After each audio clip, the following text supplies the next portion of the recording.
Bismillah, Alhamdulillah, wassalatu wassalamu ala rasulillah. Wa ba'du.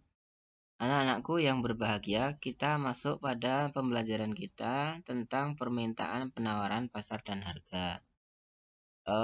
Sebelumnya kita sudah membahas tentang bagaimana kegiatan produksi, distribusi, dan konsumsi. Kali ini kita masuk ke bahasan ini ya, tentang pasar. Ya, permintaan itu apa? Permintaan itu merupakan jumlah barang dan jasa yang diminta oleh konsumen pada tingkat harga tertentu, pada suatu saat tertentu, dan pada suatu pasar tertentu pula. Ini jadi permintaan itu seperti itu. Jadi yang diminta oleh konsumen.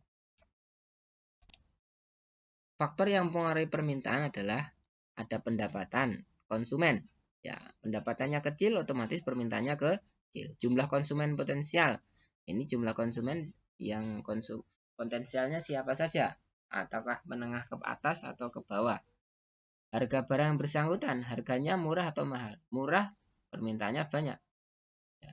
Mahal biasanya harga barang substitusi.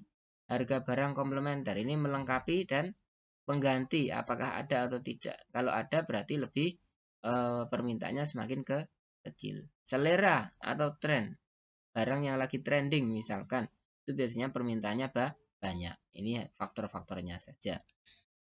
Contoh ya, harga per kilogram, harga 15.000, jumlah barang yang diminta 10 kilogram. Semakin harga naik turun, otomatis permintaannya semakin banyak. Nah, sampai kepada 5.000 ternyata permintaannya sampai tinggi 50 kg. Ini contoh harga wortel. Kemudian masuk ke penawaran. Penawaran adalah berbagai jumlah barang yang ditawarkan pada berbagai tingkat harga tertentu. Nah, jadi yang ditawarkan, kalau tadi permintaan dari konsumen, sekarang yang penawaran yang ditawarkan. Faktornya yang mempengaruhi apa? Harga barang itu sendiri. Ya, semakin barang itu mahal, ya penawaran justru semakin naik. Harga barang lain, biaya produksi, tujuan perusahaan, tingkat teknologi yang digunakan ini mempengaruhi penawaran. Contoh penawaran.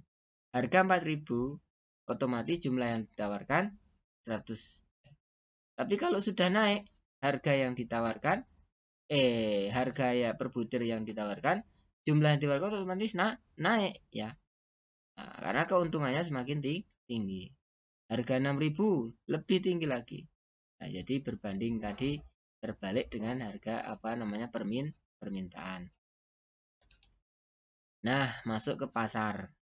Pasar adalah satu mekanisme atau tempat bertemunya pembeli dan penjual sehingga bisa berinteraksi membentuk satu kesepakatan harga jual dan beli. Jadi itu pasar. Ada pasar modern, ada pasar tradisional. Fungsi pasar. Fungsi pasar sebagai fungsi distribusi, yaitu penyaluran barang dari perusahaan maupun dari pusatnya menuju ke pasar, menuju ke konsumen biasanya melalui pasar. Fungsi pembentukan harga, biasanya harga terjadi di pasar. Fungsi promosi juga mempromosikan produk-produk yang dari perusahaan dan lain sebagainya. Peranan pasar bagi konsumen, ya jelas konsumen membutuhkan barang. Nah, bagi produsen jelas ya, produsen akan mengirimkan barang atau mengeluarkan barang dari pabriknya atau dari industrinya. Bagi pembangunan negara jelas. Bagi sumber daya manusia ya, karena butuh ya sumber daya manusia. Manusia itu butuh barang. Syarat terjadinya pasar, ada penjual, ada pembeli. Betul ya ini. Kalau nggak ada penjual ya bukan pasar namanya. Terdapat barang dan jasa yang diperdagangkan. Ya, ada interaksi penjual. Ya, kalau nggak ada interaksi bagaimana bisa terjadi ya? Ada harga. Ya, kalau nggak ada harga bingung mau milih ini tapi nggak tahu harganya. Betul. Baik, bentuk bagan bentuk pasar. Ya, ada pasar fisik. Ya, ada barang yang diperjualbelikan. Pasar fisik itu ada pasar nyata, ada pasar abstrak, pasar online dan pasar offline. Barang yang diperjualbelikan, pasar barang konsumsi, pasar barang produksi, jelas ya itu. Kalau pasar barang produksi ini barang-barang ini digunakan untuk produksi lagi. Konsumsi kalau sudah langsung ke konsumsi, langsung ke masyarakat. Luas kegiatan distribusi, ada pasar lokal, pasar nasional, pasar internasional. Waktu terjadinya ada pasar harian, pasar mingguan, pasar bulanan, pasar tahunan. Ya kalau di kita biasanya ada pasar Wage, Kliwon, Pahing, Pon dan seterusnya itu. Nah, saya kira seperti itu. Nah, contoh pasar ya, ada pasar nyata, ada pasar abstrak, ada pasar barang produksi, ada pasar lokal, pasar nasional, pasar internasional ada. Ya, pasar nasional berarti untuk semua negara, semua provinsi bisa biasanya dijangkau oleh semua. Ya, baik itu offline ataupun online. Nah, namanya pasar nasi. Nah, tapi karena perkembangan sudah luar biasa canggihnya sehingga pasar pun sekarang banyak dijamah atau banyak dilakukan melalui online. Kalau online berarti tidak hanya skala nasional, karena skalanya juga internasional, seluruh penjuru dunia bisa mengaksesnya.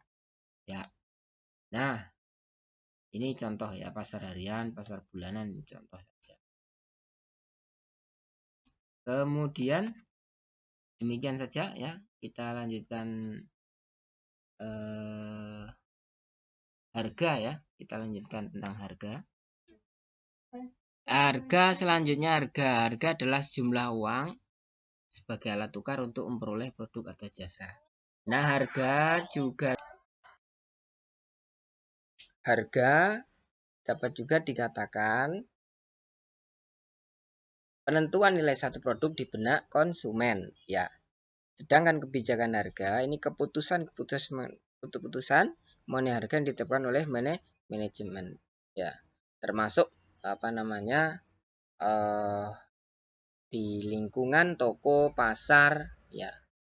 Dimanapun, bahkan personal pun bisa menentukan harga.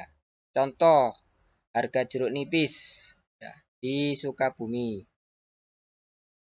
Maaf, bukan jeruk nipis ya. Buah-buahan harganya 20.000, harga baru 22.000.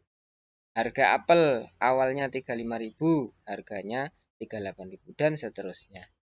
Baik, demikian saja tentang permintaan, penawaran, pasar dan harga. Kita ketemu lagi yang akan datang. Subhanakallahumma bihamdik, asyhadu an la ilaha illa anta, astaghfiruka wa atubu ilaik.